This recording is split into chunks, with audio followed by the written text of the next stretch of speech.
Jinping ने दिया भारत को न्योता, पीएम मोदी को बुलाया, लेकिन पीएम मोदी ने मना कर दिया। 130 देश पहुंच रहे हैं पर भारत नहीं पहुंच रहा है। जानेंगे जिनपिंग ने क्यों बुलाया था। तो वहीं इसके उलट भारत में अब भर भर कर यूरेनियम ट्रक से पहुंचेंगे।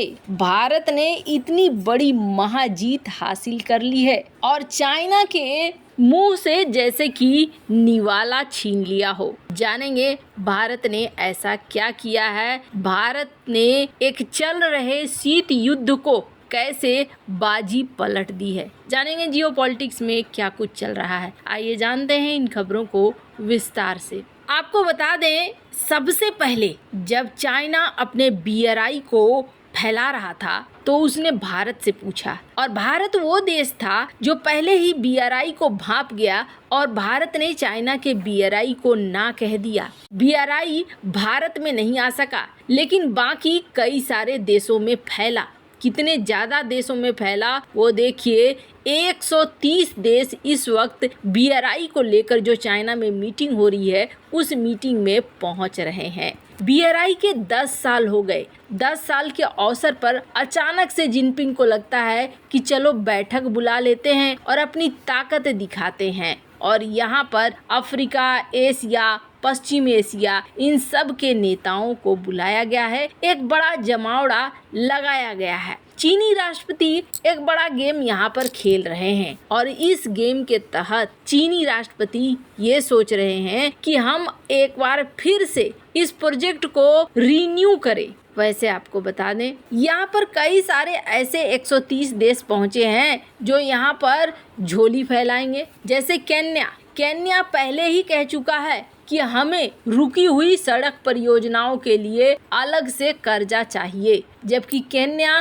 पहले से ही भारी कर्जे में दबा हुआ है। वो रेल परियोजनाओं के लिए चीन से लिए गए कर्ज के भुगतान में राहत देने का अनुरोध करेगा। लेकिन आपको बता दें, चाइना यहाँ कुछ मास्टर स्ट्रोक खेलने वाला है। जैसे यहाँ पर राष्ट्रपति व्लादिमीर पुतिन आ रहे हैं, ये तो सबने देखा। अफगानिस्तान के तालिबान सरकार के प्रतिनिधि भी इस सम्मेलन में शामिल होंगे। को बता दें, भारत को भी न्योता दिया गया और भारतीय PM को भी बुलाया गया, लेकिन भारतीय PM इस मीटिंग में शामिल नहीं हो रहे हैं। भारत ने BRI को ना कह दिया है। इस मीटिंग में PM मोदी नहीं जा रहे हैं। पर सवाल उठता है कि क्या ये सब कुछ करके भारत को चैलेंज कर पाएगा चाइना? तो आपको बता दें, चाइना एक डूबता हुआ सूरज है और इस वक्त चाइना का दिया बुझ रहा है। आपको बता दें, सिर्फ ये नहीं कि पाकिस्तान वाले सीपेक की बात करें,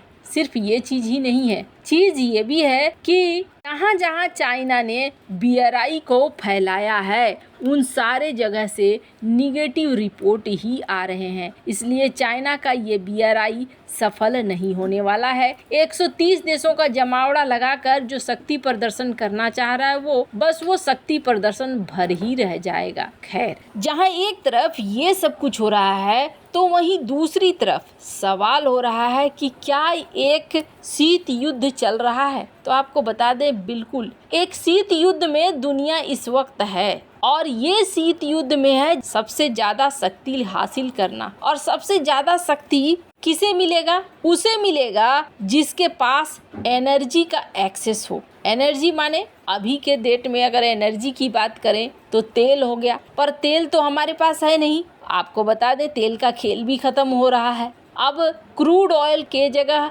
ग्रीन एनर्जी ये सेक्टर आ रहे हैं, इलेक्ट्रिक से चलने वाली चीज़ें आ रही हैं, यानी इलेक्ट्रिक व्हीकल का ज़माना आने वाला है। लेकिन भारत तो इसके लिए काफ़ी तैयार दिख रहा है। भारत ने PLI स्कीम जारी कर दिया है। इस PLI स्कीम के जरिए भारत अपने यहाँ ढेर सारी फैक्ट्रियाँ खुलवा रहा है। बात तो बिल्कुल सही है, सब कुछ बढ़िया है, लेकिन इलेक्ट्रिक व्हीकल के लिए चाहिए बैटरी, बैटरी के लिए चाहिए लिथियम। कई ऐसे मटेरियल हैं जो मटेरियल रेयर अर्थ मटेरियल की कैटेगरी में आते हैं। भारत के अंदर उतना ज़्यादा इस वक्त तक तो नहीं पाया जा रहा है रेयर अर्थ मटेरियल। एक तो काफ़ी समय बाद भारत ने ढूंढना शुरू किया है। और अब जाके जब भारत ने एक फॉर्म किया काबिल, और काबिल के तहत ढूंढना शुरू किया, तो भारत को मिले हैं कई जगह पे लिथियम के भंडार, यूरेनियम के भंडार, और देश ही नहीं विदेश में भी